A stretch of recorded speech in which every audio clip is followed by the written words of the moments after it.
মনে আছে তো? আজকে বাবুর প্রথম রোজা, বেশি করে ফ্রুটস আনবে কিন্তু। ওকে রাখি। কষ্ট হচ্ছে বাবা? না, না মানে? আমি কি বুঝি না? মুখটা শুকিয়ে এতটুকু হয়ে গেছে। আজ কি খাবে বলো? পিজা খাবে? এই রিক্সা রাখেন রাখেন।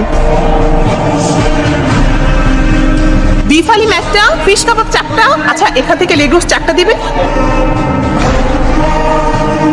আচ্ছা মা, না খেয়ে থাকলে কি রোজা হয়? না বাবা, রোজার সময় সংযম করতে হয়, অন্যের কষ্ট বুঝতে হয়, আর মানুষের সাথে ভালো ব্যবহার করতে হয়।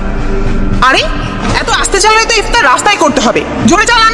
মা, সারাদিন রোজা রাখা রিক্সা চালাইছি তো শরীরে বল পাই না। سأنادي سأنادي ما بين الناس بجهادي بجهادي ولهيب আঙ্কেল, আম্মু আপনাকে এগুলো দিতে বলেছে। سأنادي سأنادي